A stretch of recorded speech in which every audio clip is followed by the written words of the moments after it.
There's a space behind your thoughts, not emptiness, fullness. When you stop the mental noise, even for 5 seconds, reality shifts, opens. What I'm about to show you isn't theory, it's structure. The architecture underneath everything you see. Before we begin, take a breath. Let your thoughts slow. Don't force anything. Just notice what's already there behind the noise. Let's begin. What is reality made of? It's a question humans have asked for thousands of years.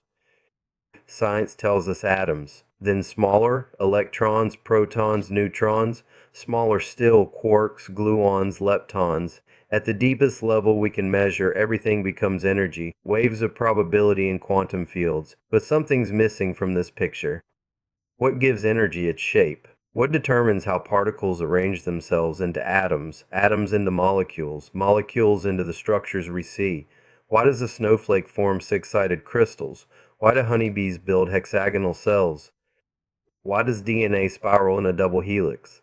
Science describes these patterns, but it doesn't explain why nature chooses these specific shapes over infinite other possibilities. I've spent years studying this question, following leads that mainstream science barely acknowledges. The answer isn't in particle physics, it's in geometry, not just any geometry, sacred geometry. The mathematical principles that ancient civilizations discovered independently, across continents and centuries. The same patterns they encoded in their most important temples, artworks, and religious symbols.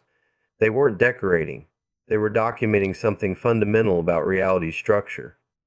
Look at the Great Pyramid of Giza, built around 2580 BC. Its proportions encode the golden ratio, pi, and relationships between Earth's dimensions. The builders somehow knew Earth's radius to within 0.05% accuracy, knowledge our civilization only rediscovered in the 18th century. How? The standard explanation involves advanced astronomy and mathematics. But what if they were reading something more direct? What if they were seeing the geometric blueprint that underlies physical reality? Similar precision appears in temples across the ancient world. Angkor Wat in Cambodia, built in the 12th century, replicates the cosmic architecture described in Hindu texts with mathematical accuracy that modern surveys confirm. The Mayan pyramid at Chichen Itza creates acoustic effects that produce the call of the Quetzal bird when you clap at its base. Its dimensions encode astronomical cycles spanning thousands of years. These weren't coincidences. Ancient builders were working from a common source, geometric principles they observed in nature itself. The Parthenon in Athens, constructed in the 5th century BC, uses the golden ratio throughout its design. This ratio, approximately 1.618, appears everywhere in natural forms. Nautilus shells spiral according to this proportion. Flower petals often number in Fibonacci sequences, which approach the golden ratio as they progress. Human bodies display golden ratio relationships between major segments, head to torso, torso to legs, arm segments. But the golden ratio is just one thread in a larger geometric tapestry. Hexagons dominate natural structures because they provide maximum storage with minimum material, the most efficient way to divide two-dimensional space. Beehives demonstrate this principle. So do the basalt columns at Giant's Causeway in Ireland, formed when lava cooled and contracted along optimal stress lines. Even Saturn's North Pole displays a persistent hexagonal pattern in its atmospheric circulation. Spirals appear at every scale of organization. Galaxies spiral, hurricane system spiral, seashell spiral, DNA spirals. Water spiraling down a drain follows the same mathematical curves as vast galactic arms. The Milky Way contains roughly 400 billion stars arranged in spiral arms that mirror the logarithmic spirals found in sunflower seed patterns and ram's horns. Fractals, self-similar patterns that repeat at different scales, define natural boundaries. Coastlines display fractal geometry, appearing equally irregular whether viewed from space or ground level. Tree branches fractal into smaller branches and leaves. Lung passages fractal from trachea to bronchi to alveoli. River systems fractal from major channels to tributary networks. Lightning follows fractal paths through air. These patterns aren't random evolutionary accidents. They represent optimal solutions to organizational problems: how to maximize surface area, how to distribute resources efficiently, How to maintain structural stability. Nature discovers the same geometric solutions repeatedly because geometry itself constrains what forms can exist. The ancient Greeks understood this principle when they investigated the Platonic solids, the five perfectly symmetrical three-dimensional shapes that mathematical proof shows are the only ones possible. Plato wrote about them around 360 BC in his dialogue Timaeus, associating each shape with classical elements. But archaeological evidence suggests knowledge of these forms extends much earlier. Carved stone balls from Neolithic Scotland dating to 3200 BC display the proportions of all five Platonic solids. The tetrahedron, with four triangular faces, represents the simplest possible three-dimensional form. Every face, edge, and angle is identical. Plato associated it with fire, the most penetrating and sharp of the elements.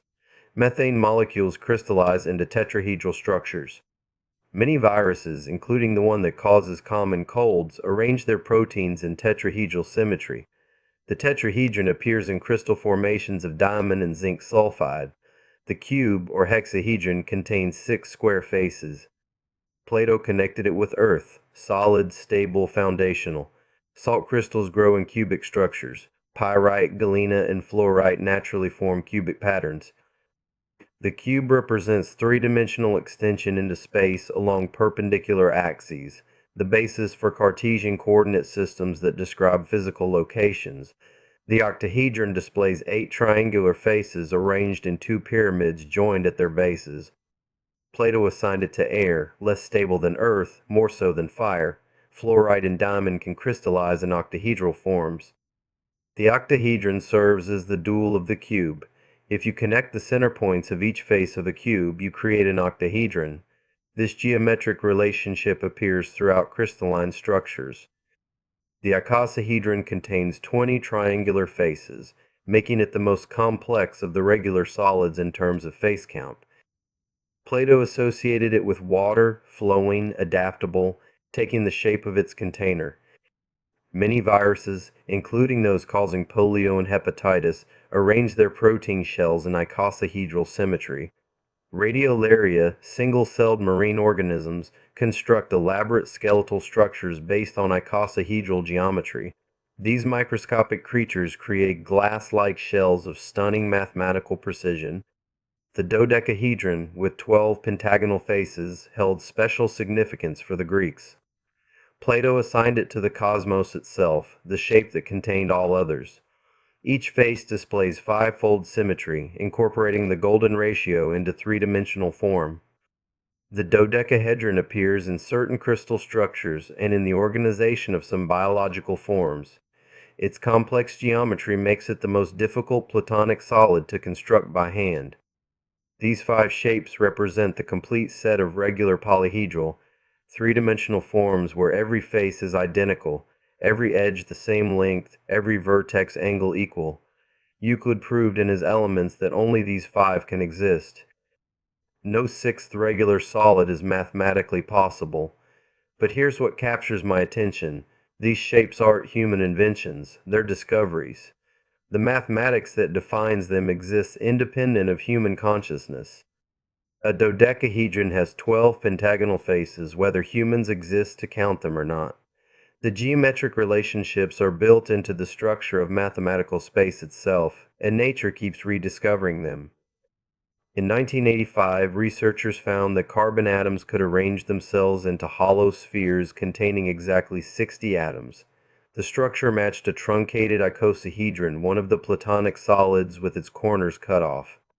They named these molecules Buckminster-Fullerene, after architect Buckminster Fuller, who used similar geometric principles in his geodesic domes.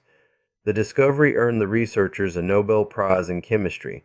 Buckyballs, as they're commonly known, occur naturally in soot and cosmic dust. They represent pure geometry made manifest at the molecular level. Carbon atoms, following the laws of chemistry, spontaneously organize into mathematical perfection. This pattern repeats throughout nature at scales from microscopic to cosmic. Virus particles frequently display icosahedral symmetry, 20 triangular faces arranged around a hollow center. The hepatitis B virus, rotavirus, and many bacteriophages follow this template. The geometry provides maximum internal space with minimum surface material, an optimal solution for packaging genetic material efficiently. Quasicrystals provide another example of nature implementing impossible geometry. Until 1982, crystallography held that crystals could only display certain symmetries, twofold, threefold, fourfold, or sixfold rotational patterns. Fivefold symmetry was considered mathematically impossible in repeating crystal structures. Then physicist Dan Shechtman observed aluminum manganese alloys that displayed clear fivefold symmetrical patterns. The crystallography establishment initially rejected his findings as measurement errors or mistaken identification of twin crystals. Shechtman persisted. His observations were confirmed by other researchers. The existence of quasicrystals, structures with fivefold symmetry that tile space in non-repeating patterns, forced a fundamental revision of crystallographic theory. Shechtman received the 2011 Nobel Prize in Chemistry. Natural quasicrystals were subsequently discovered in meteorites, indicating that these impossible geometric forms occur in cosmic environments. What emerges from these examples is a picture of reality operating according to geometric principles. Not geometry as human mathematical abstraction, but geometry as fundamental organizing structure. The shapes exist first, matter arranges itself to match them. Ancient civilizations seem to understand this priority. They studied geometry not as abstract mathematics, but as the science of form itself, the patterns that determine how energy organizes into matter, how matter organizes into life, how life organizes into consciousness. The word geometry comes from Greek roots meaning earth measurement. But the early geometers weren't just surveying land, they were mapping the principles that create all forms. Pythagoras, born around 570 BC, established a school that studied mathematics, music, and philosophy as interconnected disciplines.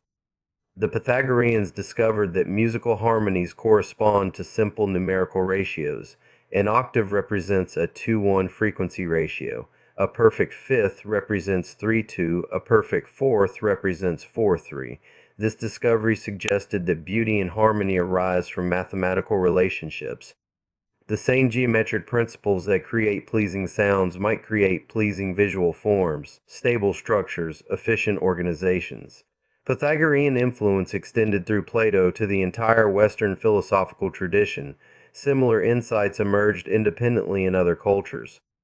Hindu and Buddhist traditions developed elaborate geometric symbols called mandalas, circular designs based on mathematical principles. The Sri Yantra, composed of 9 interlocking triangles, encodes complex geometric relationships involving the golden ratio and perfect proportions. These weren't merely artistic creations, but teaching tools designed to reveal the mathematical structure underlying reality. Islamic civilization produced perhaps the most sophisticated geometric art in human history. Working within religious constraints against representational imagery, Islamic artists developed intricate geometric patterns that could extend infinitely without repetition. These designs, found in mosques from Spain to India, demonstrate mastery of complex mathematical principles, including crystallographic symmetries that wouldn't be formally described by Western mathematics until the 19th century. The builders of medieval Gothic cathedrals encoded geometric principles into architecture designed to elevate human consciousness. The proportions of Chartres Cathedral, completed in 1220, incorporate the golden ratio, musical harmonies, and sacred geometric relationships. The result creates a space that affects perception in ways that architects and pilgrims reported as transcendent. Modern research has begun to understand why geometric proportions affect human psychology.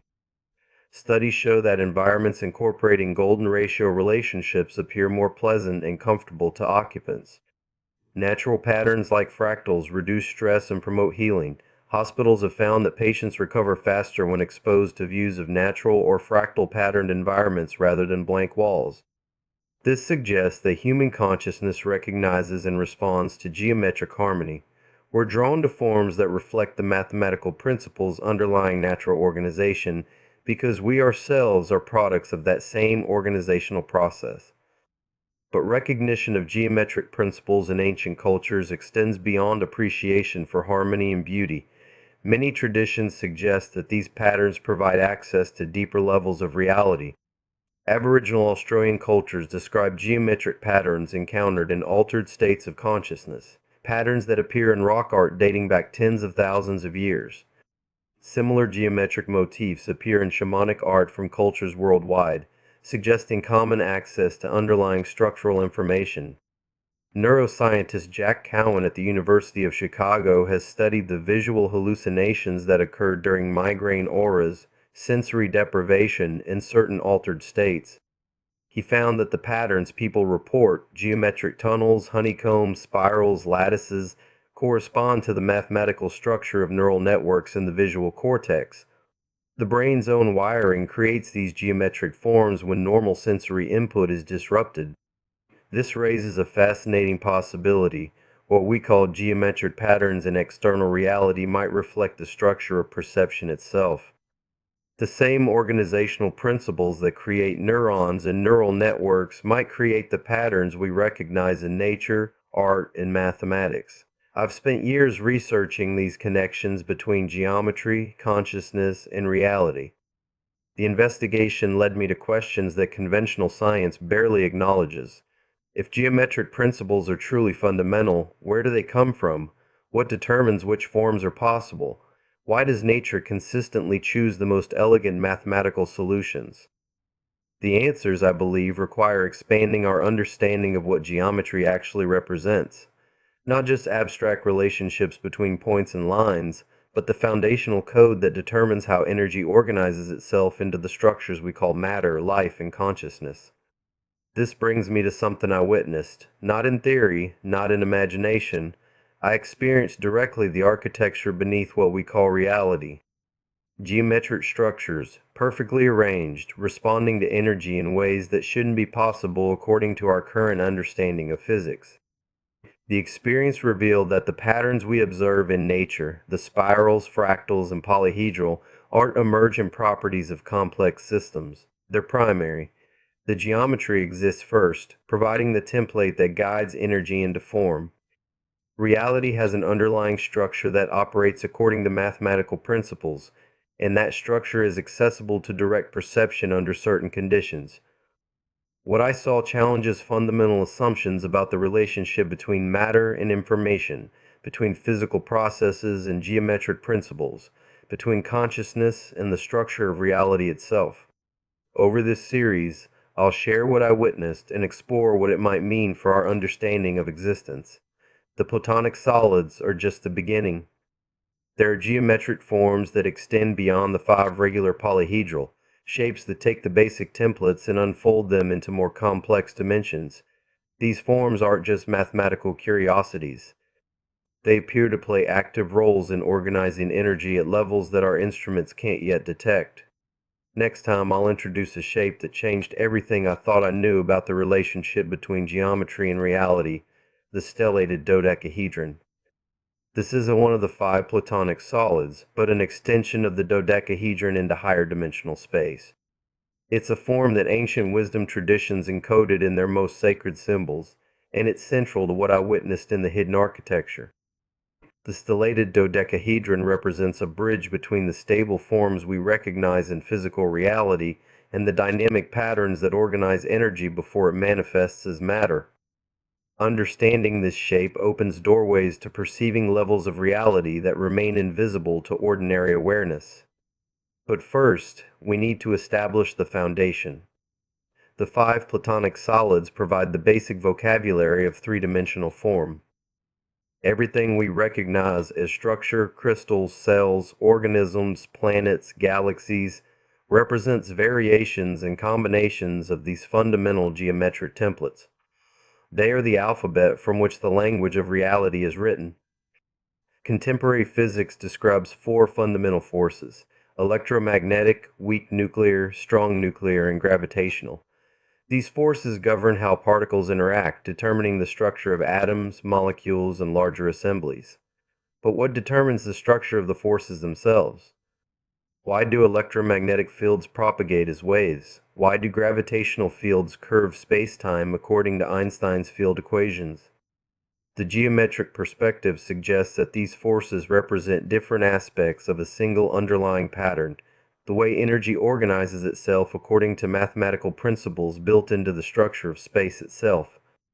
The forces aren't separate entities but different expressions of geometric relationships that exist at the foundation of reality. This view finds support in theoretical physics attempts to unify the fundamental forces. String theory proposes that particles are vibrations of tiny geometric structures, strings, branes, and higher dimensional shapes. Loop quantum gravity suggests that space-time itself has geometric structure at the smallest scales. Both approaches point toward geometry as more fundamental than the particles and forces we observe. But these theories remain highly abstract, removed from direct experience. What I encountered suggests a more accessible truth. The geometric principles that organize reality can be perceived directly when consciousness operates in certain states. The patterns aren't hidden behind mathematical complexity, but present themselves clearly to awareness that has learned to see beyond the surface appearances of material objects. Ancient wisdom traditions preserve techniques for developing this type of perception. Meditation practices, contemplative methods, and ceremonial approaches all aimed at quieting ordinary mental activity enough to perceive deeper structural levels. The geometric symbols these traditions created weren't just artistic expressions, but maps of what practitioners encountered when they turned attention toward the organizational principles underlying experience. The flower of life found in temples and sacred sites worldwide encodes the geometric relationships between the Platonic solids. Metatron's cube, derived from the flower of life pattern, contains all 5 regular polyhedral within its structure. These symbols served as teaching tools, helping students recognize the geometric patterns that would become visible when their perception developed sufficiently. Modern neuroscience provides some insight into how this recognition might work. Brain imaging studies of people experienced in meditation show changes in neural network organization. Regular meditative practice increases connectivity between brain regions normally kept separate, creating more integrated patterns of neural activity. These changes correspond to reports of perceiving reality as more unified, more geometrically organized. The default mode network, a group of brain regions active during rest and self-referential thinking, shows decreased activity during meditative states. This network normally maintains the sense of being a separate self, observing an external world. When its activity decreases, the boundary between observer and observed becomes less distinct. Consciousness might gain access to organizational patterns normally filtered out by the brain's need to create a coherent narrative of separate selfhood. This suggests a mechanism by which geometric perception becomes possible, not through adding something to normal awareness, but through removing the filters that ordinarily prevent recognition of underlying structural patterns. The geometry isn't hidden, we're just not looking in the right way. Before you go, try something. For just 5 seconds, stop reading meaning into what you see. Stop the internal commentary. Just look. Just be present with no agenda. In that space, the world looks different. That's not a trick. That's closer to what's actually here. The Platonic solids provide our starting point for exploring this deeper level of reality. They represent the basic geometric vocabulary from which all complex structures are built, but they're just the first layer. Beyond the 5 regular polyhedral lie forms that extend into higher dimensions, shapes that organize energy in ways our 3-dimensional experience can barely comprehend. In the next episode, I'll show you the stellated dodecahedron and explain why it might be the key to understanding the hidden architecture of reality. This shape takes the dodecahedron's 12 pentagonal faces and extends each one into a pyramid, creating a complex form with 60 triangular faces surrounding the original 12 pentagons. The result isn't just geometrically beautiful, it appears to play an active role in how consciousness interfaces with the organizational structures underlying physical reality. If you want to see what's underneath everything, subscribe. And remember, the architecture isn't hiding, we're just not looking. The skeptic's case. Skeptics point to several explanations for the geometric patterns described in this episode. The appearance of similar shapes across cultures likely results from human cognitive biases rather than access to universal geometric principles. Our brains evolved to recognize patterns, symmetries, and mathematical relationships because these skills aided survival. We naturally find golden ratio proportions pleasing because they appear in human facial features and body proportions. We're programmed to recognize genetic fitness indicators.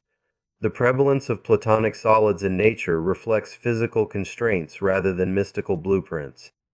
Crystals form geometric structures because atoms arrange themselves to minimize energy while maximizing stability. Viral proteins fold into icosahedral shapes because this configuration provides maximum internal volume with minimum surface area, an optimal engineering solution. Evolutionary pressures favor efficient forms, naturally selecting for geometric configurations that solve structural problems effectively. Ancient architectural achievements demonstrate mathematical knowledge and engineering skill, not special access to reality's hidden structure. The precision of pyramid construction reflects advanced astronomy and measurement techniques. Similar geometric discoveries across cultures resulted from trade, cultural exchange, and the universal mathematical relationships inherent in architectural problems. These arguments deserve consideration, but they don't address why geometric forms appear at quantum scales where evolutionary pressures and engineering constraints shouldn't apply. Toppers. Yunnan's word questions. Why do geometric patterns appear in quantum mechanics, where particles exist as probability waves rather than solid structures requiring physical stability? How do biological systems consistently discover optimal geometric solutions without apparent trial and error processes? What mechanism allows carbon atoms to spontaneously organize into perfect mathematical forms like Buckminster fullerene? Why do similar geometric symbols appear in isolated cultures with no historical contact or shared mathematical traditions? How do quasi-crystals maintain precise five-fold symmetry while defying traditional crystallographic rules about repeating patterns? Things to think about. What if geometric principles represent information structures that exist independently of physical matter, providing templates that guide energy organization at all scales? Could consciousness itself be a geometric phenomenon, patterns of information processing that recognize similar patterns in external reality? Is it possible that ancient wisdom traditions preserve knowledge of perception techniques that reveal organizational levels normally filtered out by everyday awareness? What would happen to our understanding of physics if geometric relationships proved more fundamental than particle interactions? Could the mathematical elegance we observe in natural forms reflect an underlying intelligence that expresses itself through geometric creativity rather than conscious design? What if beauty itself serves as an indicator of structural truth, a way for consciousness to recognize the organizational principles that create stable, sustainable forms? Out on the water in a rusted boat, radio just a country note. Then the night ripping like a photograph, blue, white, fire, heard the whole sky laugh. Far from the city on a desert road, dust on the dash and a heavy load. Saw 9 bright shadows over Rainier's face, skipping like stones in an empty space. They say it's weather, they say it's stars, they say it's nothing, but it's in our scars. There are lights in the sky that don't fade when